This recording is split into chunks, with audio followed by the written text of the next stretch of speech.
by what they've read and seen since, describing essentially what they remember. Yeah. It's just a nice part of the world. It is. Yeah. Everybody's so helpful. Hang on now. Let's see how our Tinker Toys are all put together here. Have we got any kind of an audio level? Yeah, if you just want to give me a little bit of... Glenn, would you just say a couple things? Okay, first of all, the phone was ringing, right? Okay, the way I became involved in this was started out in the early afternoon, around probably 1:30 in the afternoon, and I received a telephone call from the mortuary officer out at the Walker Air Force Base, Army Airfield Base, and he was inquiring about what would be the smallest possible casket that we could get that would be hermetically sealed. And at that time, I know that we had used like the 4 feet and caskets. We had used those before, but I thought they also made them in a 3/6.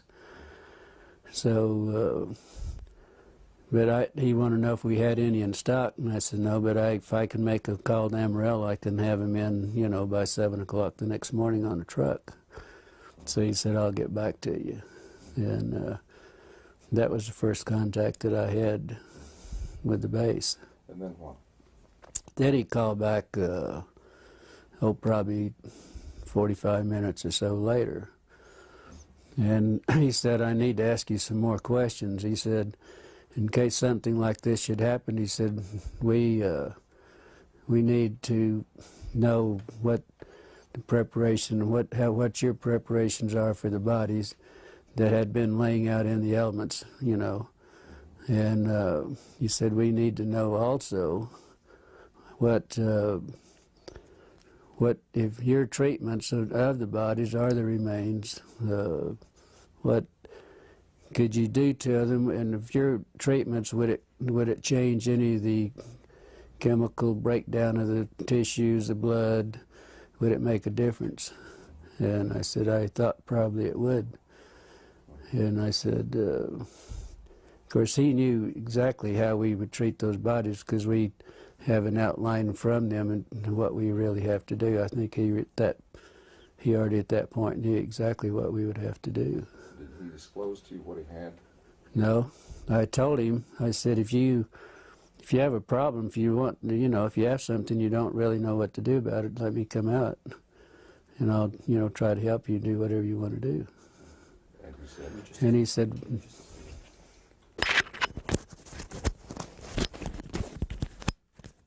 okay. And he said, no, he said, let's just back up just a minute there. Let's start again with, you were saying you told him that you can come out and take care of what he had, right? Yeah. Why don't you pick it up from that point again? So, anyway, he said, well, we don't really have anything. He said, we're sitting here thinking in case we should get involved in something like this, what would be our preparation, should we do? Then I went through, I said, do you really want to know how we would do it? Well, yes, we would like to know. So that's when I explained to him that we would have the vats that we would fill up with formaldehyde solution with water, and we put the bodies in them, let them stay there for 24 hours, and then take them out. And then we would pack the bodies in, would be a sawdust and really a lime, what we would pack them in, then wrap them in the plastic. That's bodies that were badly decomposed. If there was tissue, deep tissue, we would have to do it hypodermically with needles to get to the deep tissue.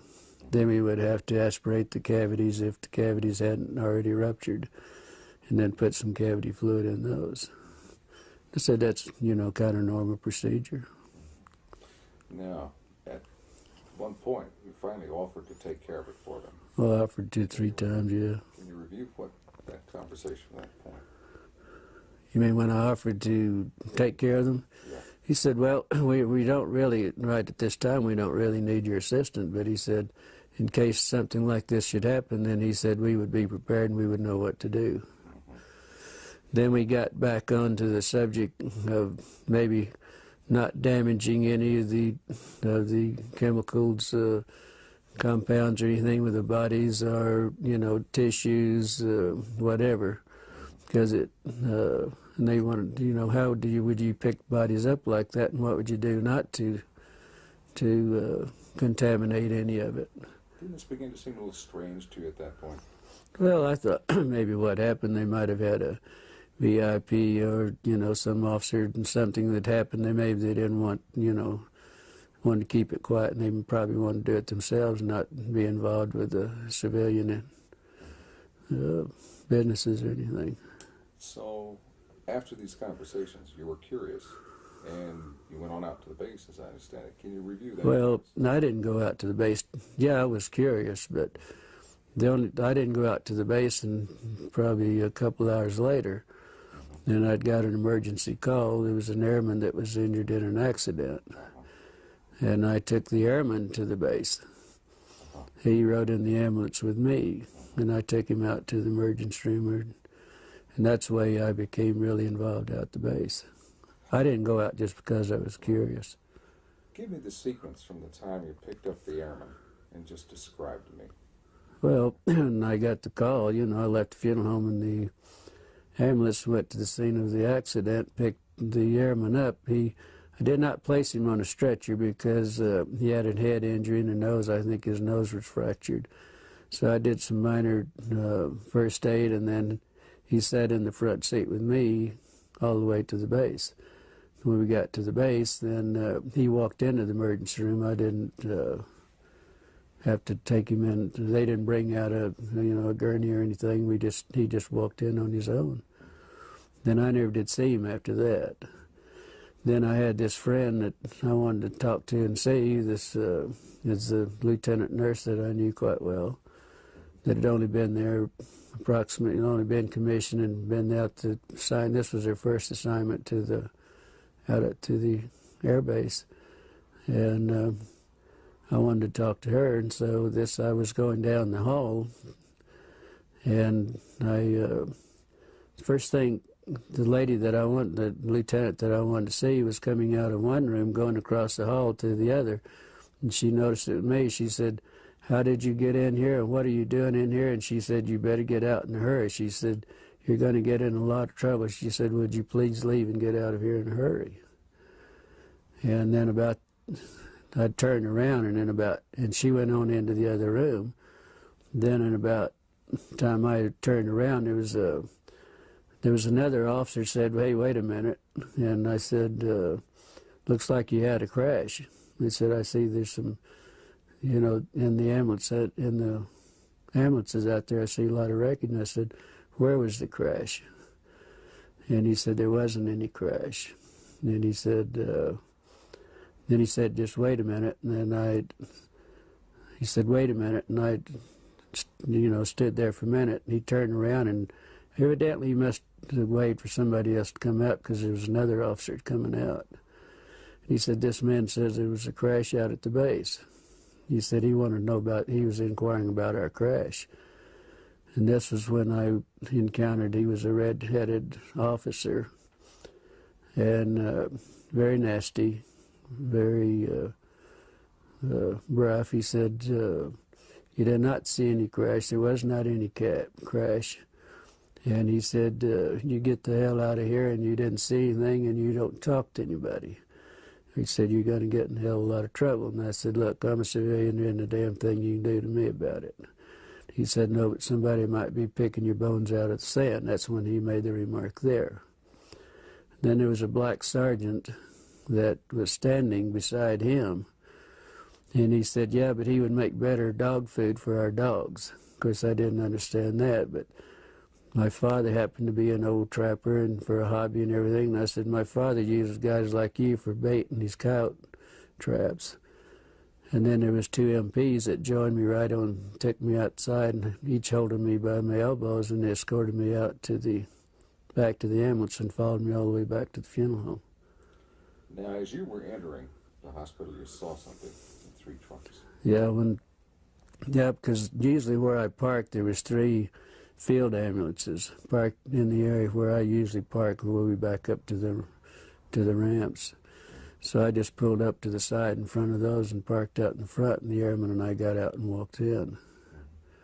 So when I got up, went up the steps and up the ramp, and I was walking, going into the emergency room, I noticed that the doors were open, but what was odd about it, there was an MP standing beside each one of the vehicles in the back, just standing there. And the doors were open. Naturally, I was curious, and, I just happened to look in. That's when I saw some debris that looked like parts of a plane or something that they hadn't had a crash. Because I've seen them do this a lot of times, bring in pieces and the old ambulances in. Can you describe the debris?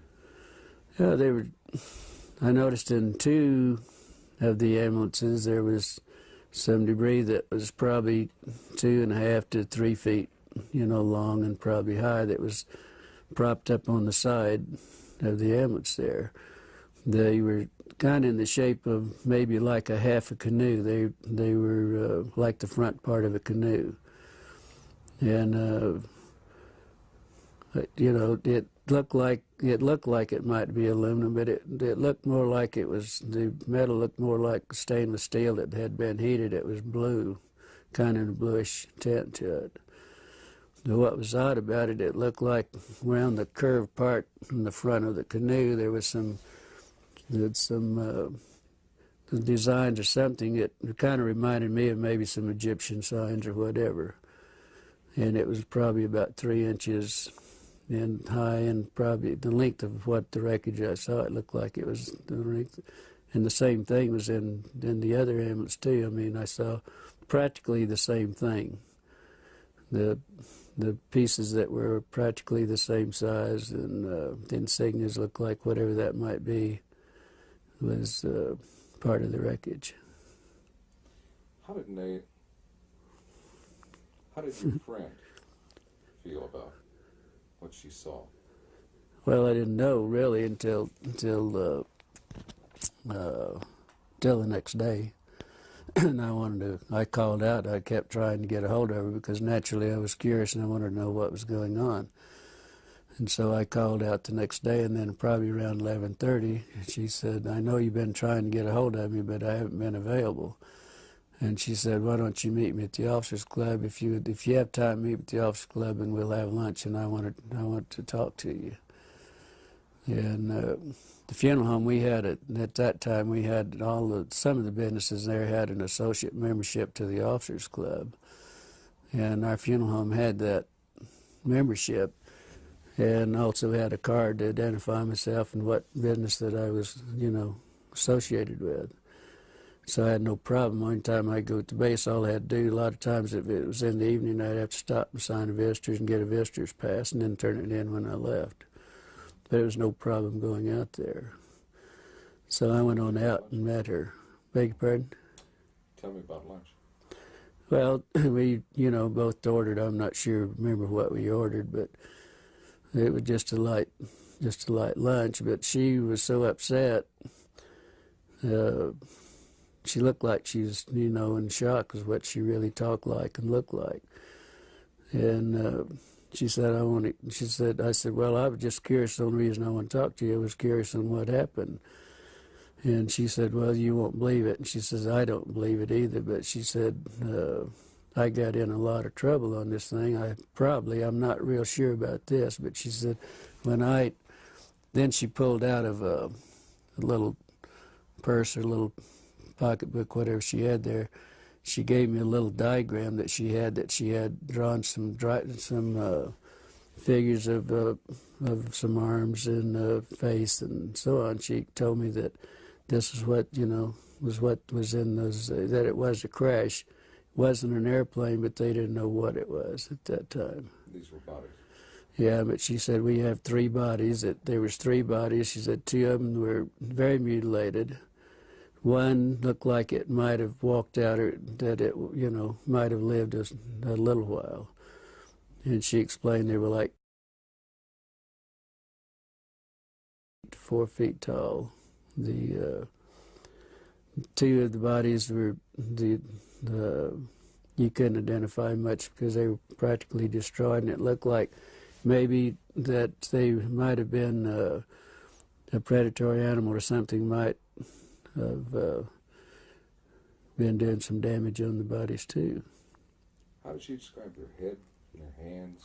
Well, she said the head, in the little drawings that I had, the way she explained it and the way she drew it, that the heads were somewhat larger than a human heads. The hands were long, no thumbs. It was just the long, very delicate fingers at the end of on the underside at the tip of each fingers was a pad-like, maybe a little pad, but it looked like the skin had maybe a little suction, like the little suction cups on those. On the, no fingernails on the hands. The head, the lips were just a long, narrow, more or less, not full lips like we would have in most of our people, but very fine lined, very fine lips. There was no teeth. That was the inside of the mouth. It was kind of like a real a gums, or maybe it was. She said to explain it. It was almost as hard as if it was rawhide, maybe, at that. The ears. There was only 2 small orifices on each side of the head, with looked like a couple of small lobes that might, some way that might cover both of those, but there was not a protruding ear. And also that the nose, there was only 2 small orifices in the nose. There was really no nose that was convex. It was all just flush with the face. Was she emotional about all this? Very much so. Very emotional.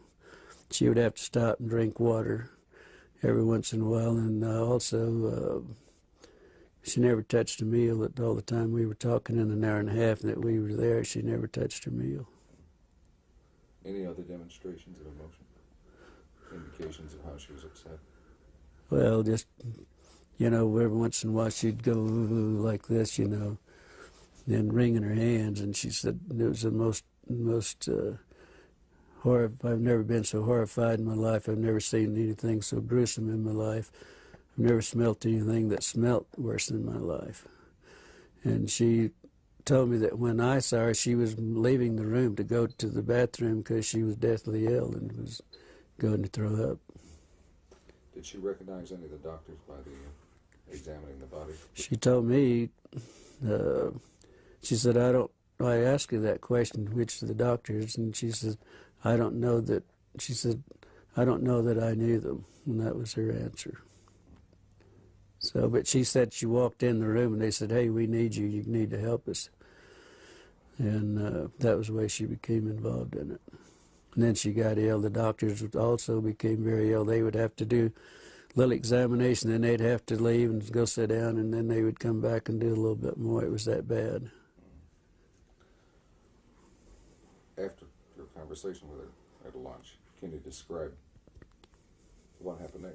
How you were unable to see her again, and how you learned the... Well, yeah, we'd visited a while, and then I had to get back to the funeral home, go back to work, but then I never did see her after that. And I called out the next day to see how she was feeling, and they told me that she wasn't available. Then I wouldn't be available that day. I called the next day, and they told me that she'd been transferred. And it was rather odd because she'd only been at the base less than 3 months. That was her, on commission less than 3 months, and that was her first assignment. So it was rather odd that she would be transferred out, within 3 months. So later on, you attempted I guess you got a letter. Then about 2 weeks, probably 2 weeks, at least 2 weeks. Could have been a little longer, but I know it was at least 2 weeks. I got a letter addressed to me at Glendennis at the Ballard Funeral Home with she didn't sign. It didn't have any returned address or anything on it. But inside of the letter, there was just a note. She said, "I don't have time to write. I will write later. This is my APO number," and that was the extent of it. So then I wrote back to her and asked her more or less how she was feeling and why the sudden transfer, and then I hoped that she wasn't in any trouble. It was just a short note. I really didn't go into a lot of detail or anything. Then probably 3 weeks or probably a month after that, then I got the letter that I had mailed to her. It was returned. It was stamped return, and also it's in red printing it said deceased. And that's the last time I ever heard anything about it. Then, then I went out to the base a few days later, and I was talking to one of the nurses, and I said, whatever happened to the lieutenant? And she said, well, the rumor is that we heard that she was killed with 5 other nurses in a training mission in a plane crash. And that was it. No indication of where? Well, it was in London, England. She said in the note that she sent me that she was in London, stationed in London. And that was it. That's the last time I ever heard. Do you believe that she's dead? No, I don't think so. After all that's happening and after, threatening me and everything, I doubt very seriously that she was. I would hope not. What would you like to say to her if she happened to see this? Well, if she happened to just see it, if she feels like if she wants to talk, if she feels like I would like to hear from her, yes. See what's been going on in her life and why she wasn't able to contact me, if she, feels like it.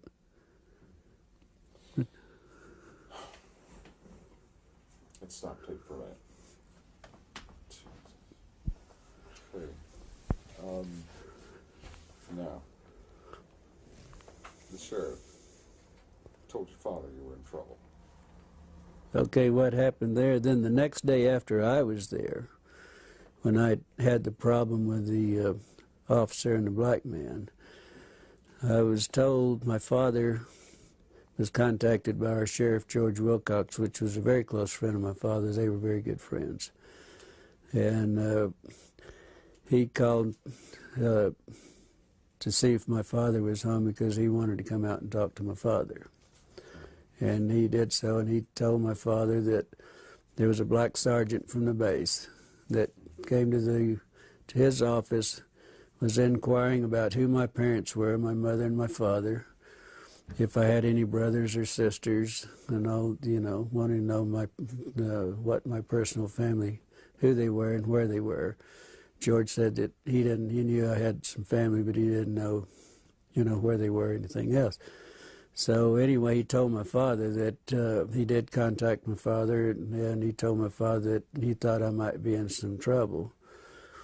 And but they evidently didn't explain why I was in trouble. So, first thing my father did was get in his car and come to the funeral home.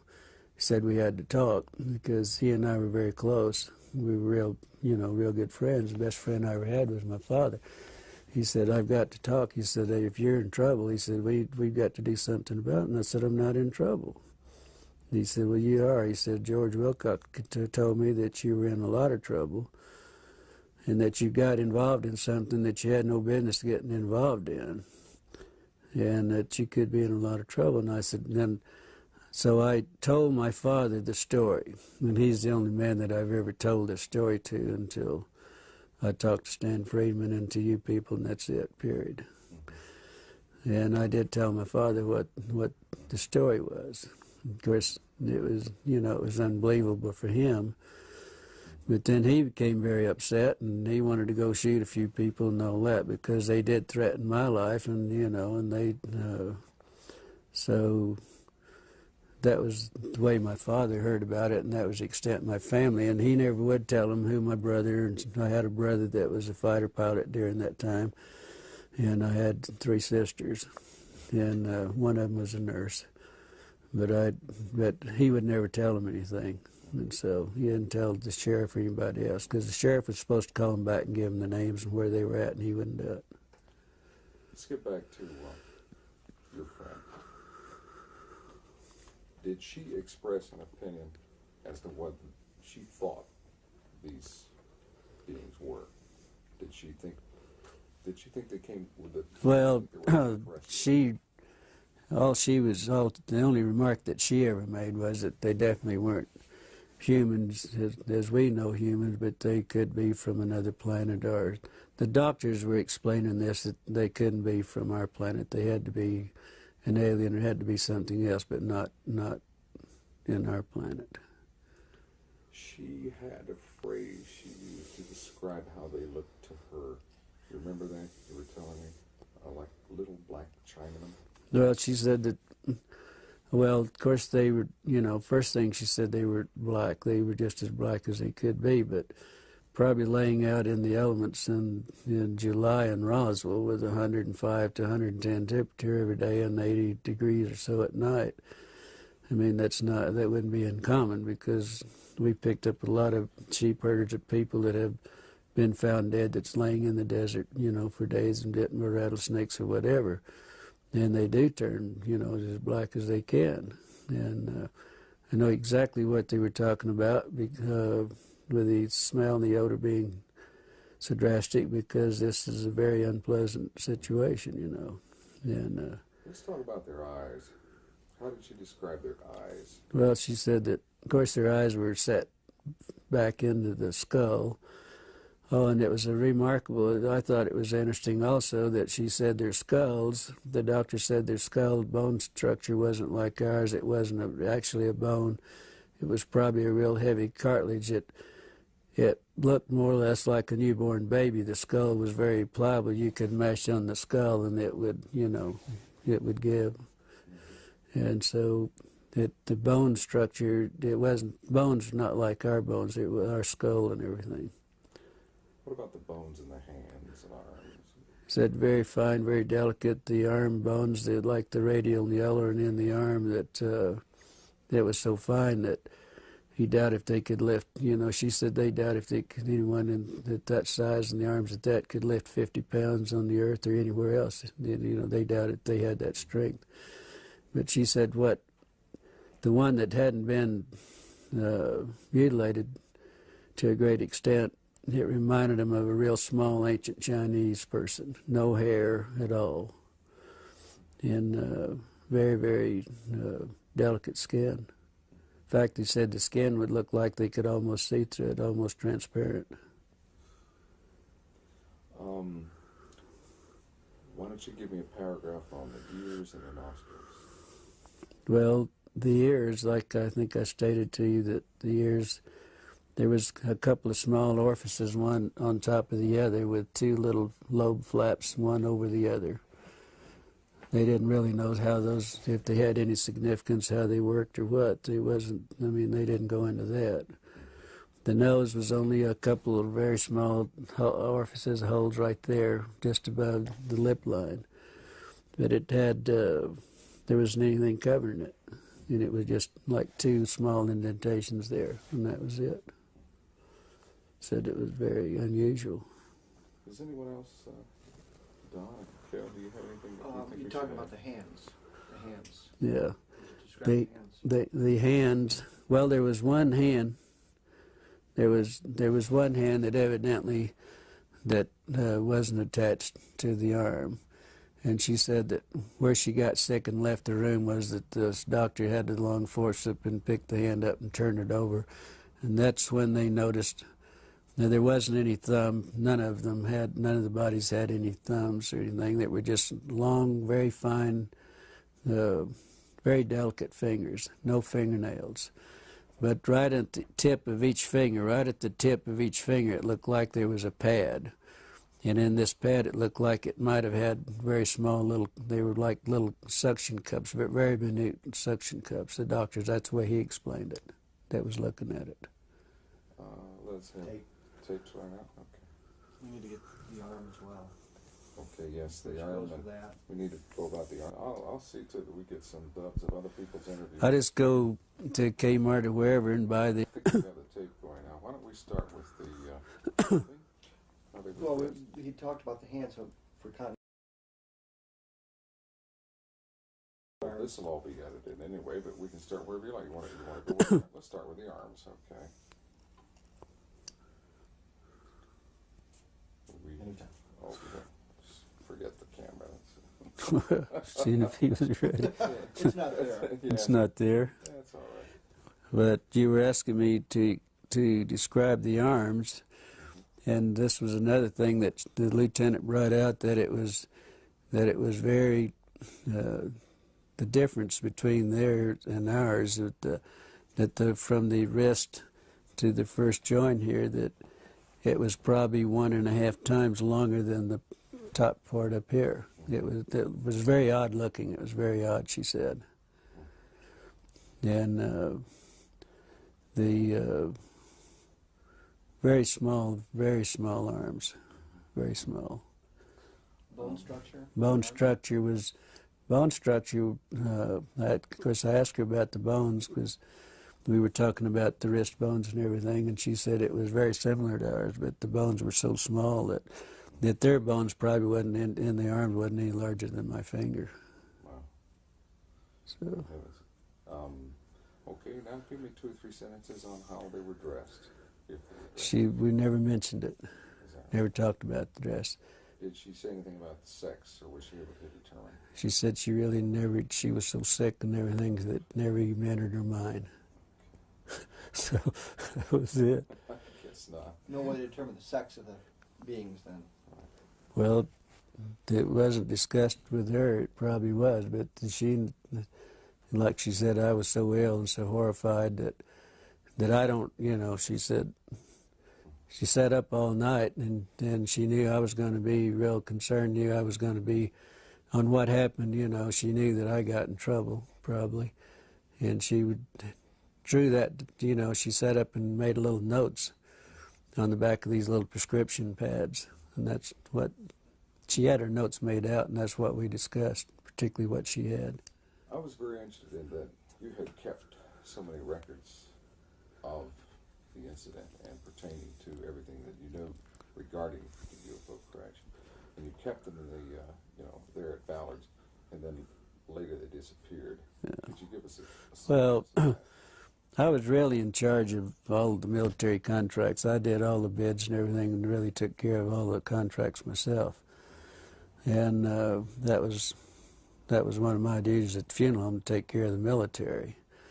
And I had a file on everything that ever happened at Walker Air Base, like Bob Hope and some of the big orchestras, and everybody'd come and have the big parties and everything in the hangars, I attended, but I would also have pictures and everything. I had a personal file that I kept, and I kept everything in this file that pertained that I attended or whatever. And this is where I put the diagrams and the notes that she gave me was in my personal file. Well, then the Ballard Funeral Home sold at a later date, several years later, that it sold. And the people that bought the funeral home, these were files they were the old files that they kept in the basement down in the furnace room. And they had I had all the military files together in one filing cabinet, everything that happened at the base and everything. We also had the contract at Fort Sumner Air Base. They had a glider base there, and also fighter pilot training there, and the P-47s and 51s and so on. And so I had all the files. Everything was one filing cabinet, was strictly all military. And that's where I had all this filed away. I had all this filed away. I even had the newspaper that Walter Haught, the headlines and all this. The next day I had all that in these files. What interests me is that out of all these files, all these different topics, only one was missing when you went to look for it, and that was one pertaining to this. Yeah. Can you review that for us? Well, no, there were some of the other files were missing also, not just my own file. But my file was in the same, all my file was gone. But there was also some files They had really actually had destroyed most of the files that were pertaining after a certain years. They just gotten rid of them. And they told the manager of funeral home, that's the manager there, name Raymond Otero, also told me that he knew my file was there. Joe Lucas, that was the manager at that time, knew my files were there. And he and I'd had some personal problems, and he said, get rid of his damn files. We don't want anything that remind us of him. And that's where the files went, really. There was some discussion about how to preserve the bodies. Right. Dry ice and that sort of thing, and you kind of addressed where they got the ice and things. Okay, then the mortuary officer, what would you do if you had to ship one out? And but you couldn't do anything to it. I mean, that you couldn't, do any treatments or anything. What would you do? I said the only thing you could do, that I would suggest, that first thing, if you have a problem, don't want to destroy any of the tissue, any blood cells, anything that you don't want to destroy, I would suggest that you contact a pathologist. And I said, I'm sure the Army Airfield, somebody's got some pathologists around. I didn't know that they had one in Roswell, but I said, if I were you, I'd call a pathologist and ask him how he would like to have it done, or whatever you're going to do, or whatever it is. You better do what the pathologist, because he's the one that's going to do the autopsy and make the reports. But I said, the only thing I know you could do is just go to Clardy's Dairy or Sunset Creamery, we had 2 at the time, and buy all the dry ice you can and pack them in dry ice, if that's possible. And that's what I suggest that they do. Excuse me, Glenn, you're hitting my mic with your Oh, thumb. sorry about that. It's all right. I've done it at least 8 times already It's this not week. personal, I think. No. Okay, what do you think? I think, as a suggestion, you might want to do that part again if you think you'd like to use it, because The dry ice? you probably hit it just a few times. And it might Oh, sorry about that. Isn't this a picky business? Glenn Dennis, take 2, Clardy Yeah. Dairy. All right, let's go back and go over the dry ice then again. Well, okay. What I suggested that to the mortuary officer, I suggested this to the mortuary officer and we discussed this probably for 20 minutes or better on the telephone.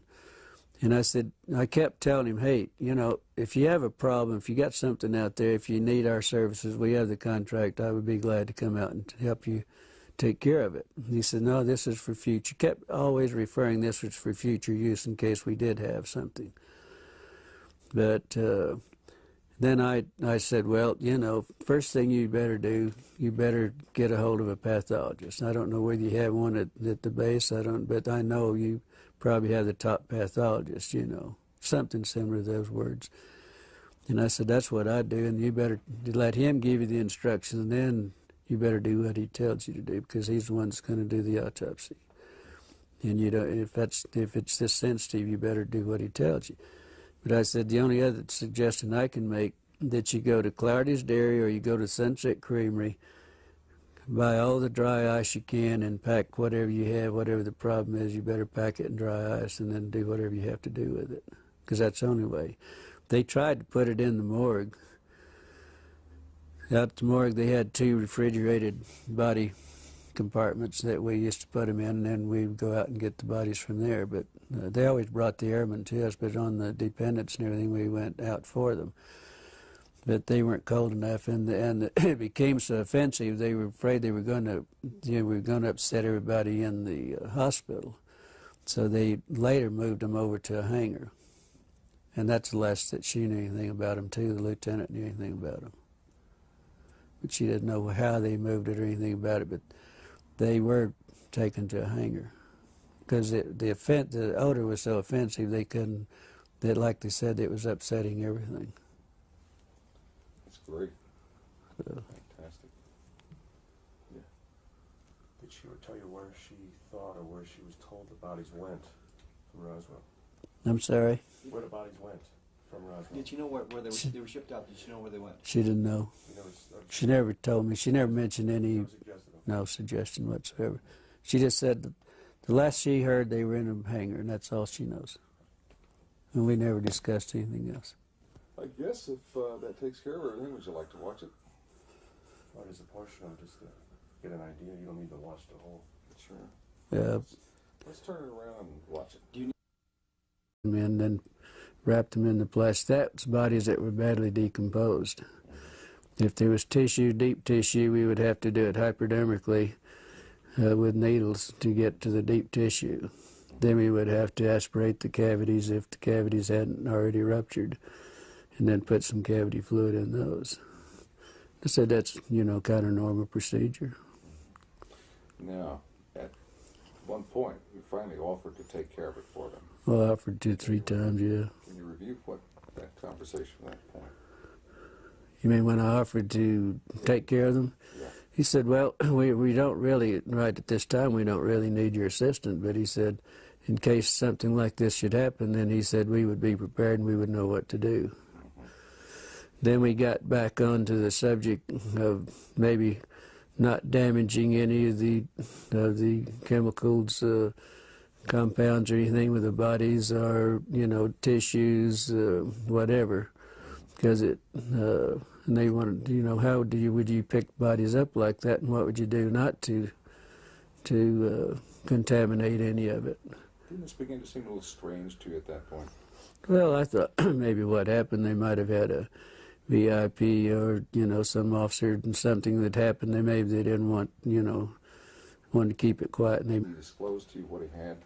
No, I told him, I said, if you have a problem, if you want, you know, if you have something you don't really know what to do about it, let me come out, and I'll, you know, try to help you do whatever you want to do. And you said, And he said,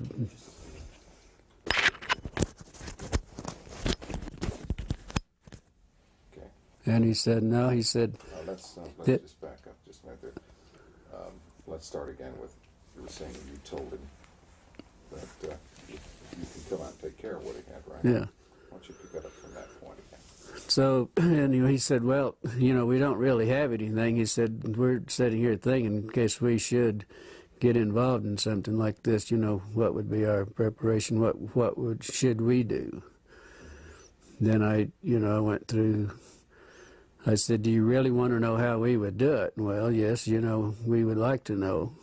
So that's when I explained to him that we would have the vats that we would fill up with formaldehyde solution with water, and we put the bodies in them, let them stay there for 24 hours, and then take them out. And then we would pack the bodies in, would be a sawdust and really a lime, what we would pack. He wanted to know if we had any in stock, and I said no, but if I can make a call to Amarillo, I can have them in, you know, by 7 o'clock the next morning on a truck. So he said, I'll get back to you. And that was the first contact that I had with the base. And then what? Then he called back, probably 45 minutes or so later. And he said, I need to ask you some more questions. He said, in case something like this should happen, he said, we need to know what the preparation, what your preparations are for the bodies that had been laying out in the elements, you know.